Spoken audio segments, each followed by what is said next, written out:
लंबी जंग करना कोई बच्चों का खेल नहीं। ये कहावत यूक्रेन के राष्ट्रपति ज़ेलेंस्की पर बहुत भारी साबित हो रही है।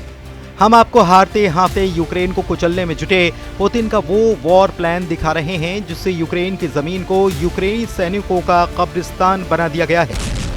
पिछले 24 घंटे में ही रूसी सेना ने जमीन और आसमान से कम 763 से ज्यादा हमले बोले हैं। तबाह होते यूक्रेन की बर्बादी देखकर अब तो राष्ट्रपति ट्रंप भी बौखलाने लगे हैं।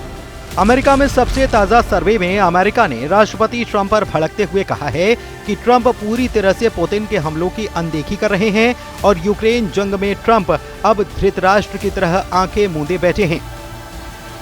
हालात ये हैं कि रूसी हमलों की सुनामी लगातार तेज और तीखी होती जा रही है।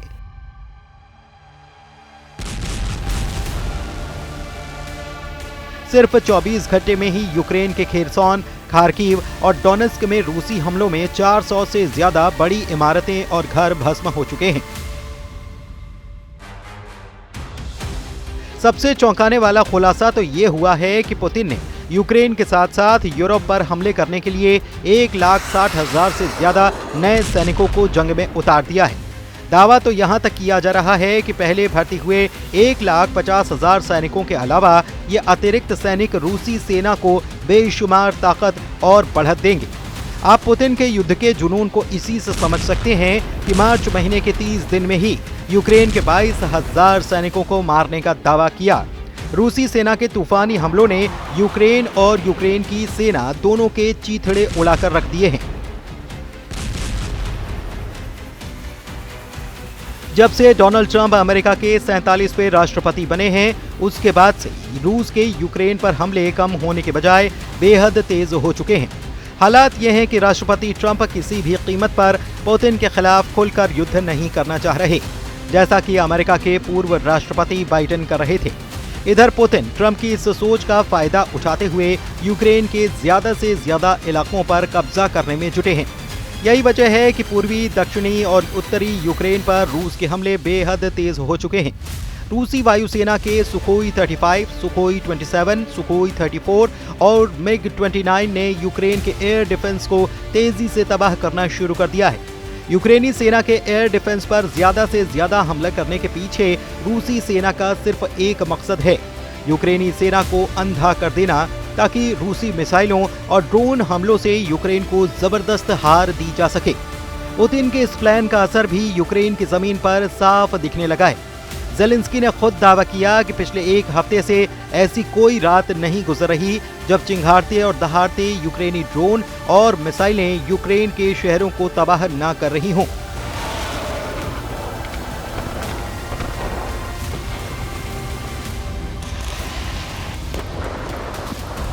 यहां तक कि राजधानी कीव में तैनात अमेरिका और यूरोप के एयर डिफेंस सिस्टम को रूसी सेना बुरी तरह से तबाह कर चुकी है, जबकि जमीन पर यूक्रेन को मिले जर्मन लेपर्ड टैंक, ब्रिटेन के चैलेंज 2 और चैलेंजर 3 टैंक और अमेरिका से मिले अब्राहम टैंक भी रूसी सेना के तूफानी हमलों को रोक नहीं पा रहे हैं। रूस यूक्रेन जंग को 37 महीने हो चुके हैं। चौथे साल में चल रही जंग में अब ऐसे युद्ध के मौके पर यह पहुंच चुकी है जहां पर यूक्रेनी सेना पूरी तरह से तबाह हो रही है। रूस की सरकारी समाचार एजेंसी ने रूसी सैन्य विशेषज्ञ आंद्रेई मारोचको के हवाले से दावा किया है कि मार्च 2025 महीने में ही रूसी सेना ने यूक्रेनी सेना को बुरी तरह से भून डाला है।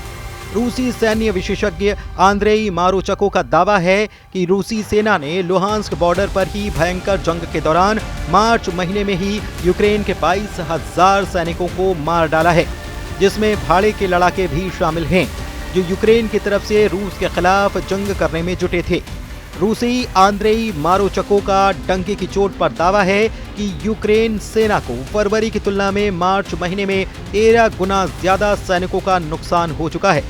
फरवरी में रूसी सेना ने सिर्फ 1800 यूक्रेनी सैनिक मारे थे, जबकि मार्च में यूक्रेन के 22,000 सैनिक मारे जा चुके हैं। यहां तक कि रूसी सेना के T-90, T-72 जैसे T सीरीज के टैंकों ने भी यूक्रेनी सेना के टैंक और बख्तरबंद लड़ाकू वाहनों को भारी नुकसान पहुंचाया है। आंद्रेई मारोचको का ये भी दावा है कि बख्तरबंद लड़ाकू वाहनों को भारी नुकसान हुआ है और लुहांस बॉर्डर पर ही यूक्रेन के 1100 टैंक और बख्तरबंद वाहनों को रूसी आर्टिलरी और टैंक ब्रिगेड ने उड़ा दिया है। उधर यूक्रेन के राष्ट्रपति जेलेंस्की ने कहा है कि रूसी हमलों की भौगोलिक स्थिति और क्रूर हमले सचमुच हर रोज रात में दिखाई देते हैं। पुतिन को कूटनीति की कोई परवाह नहीं है और पिछले कई हफ्तों से बिना शर्त युद्ध विराम के लिए यूएस का प्रस्ताव रहा है और लगभग हर दिन इस प्रस्ताव के जवाब में रूसी ड्रोन, बम, तोपखाने की गोलीबारी और बैलिस्टिक हमले होते हैं। रूस पर दबाव बढ़ाया जाना चाहिए। सभी कठोर उपाय जो युद्ध छेड़ने और उस व्यवस्था को बनाए रखने की उसकी क्षमता को तोड़ सकते हैं जो युद्ध के अलावा कुछ नहीं चाहती। रूस के खिलाफ प्रतिबंध जरूरी हैं। यूक्रेन के लिए ज्यादा हवाई सुरक्षा जरूरी है। सभी साथियों के बीच ज्यादा सहयोग और एकता जरूरी है।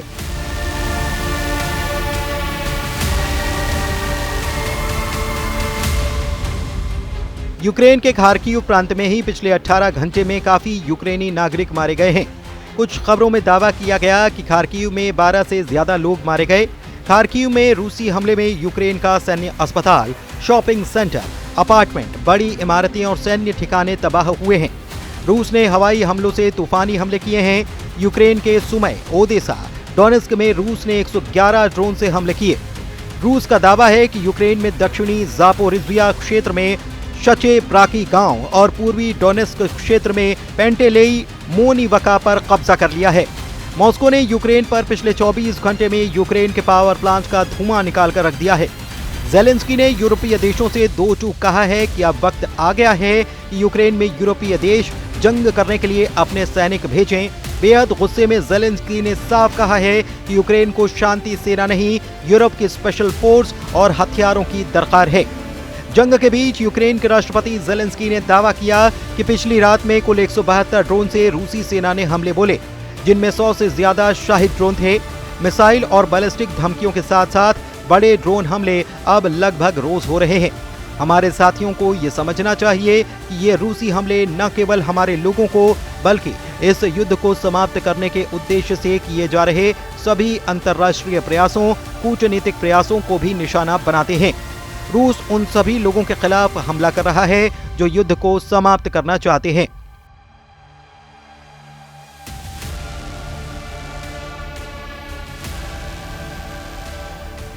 दूसरी तरफ यूक्रेन ने रूस के कुर्स्क इलाके से भागकर अब रूस के बेलगरद पर भयंकर हमले शुरू कर दिए हैं। दावा किया जा रहा है कि यूक्रेन ने ऐसा इसीलिए किया ताकि रूस को अपनी सैन्य ताकत को कुर्स्क की जगह बेलगरद में भेजना पड़े, क्योंकि इस वक्त कुर्स्क में यूक्रेन के 50,000 सैनिकों के साथ साथ नेटो के 30 बड़े अफसरों को रूसी सेना ने चारों तरफ से घेर लिया है। जरा पश्चिम रूस के कुर्स्क से इस इलाके की तस्वीर को देखिए, जहां पर रूसी सेना को भारी नुकसान उठाना पड़ा है। हालात ये हैं कि जो जेलेंस्की सोच रहे थे कि कुर्स्क इलाके पर कब्जा करके पुतिन को घुटनों पर ला देंगे, वो जेलेंस्की अब पुतिन के ऐसे फंदे में फंस चुके हैं जहां पर यूक्रेनी सेना के नरसंहार पर बड़ा खतरा पैदा हो गया है। अब इन हालात से साफ है कि पुतिन का मिशन सिर्फ यूक्रेन नहीं है। पुतिन अब यूरोप को भी घुटनों पर लाने की तैयारी में जुटे हैं। यानी अब जंग साल 2026 तक चलेगी, ये बिल्कुल साफ हो चुका है।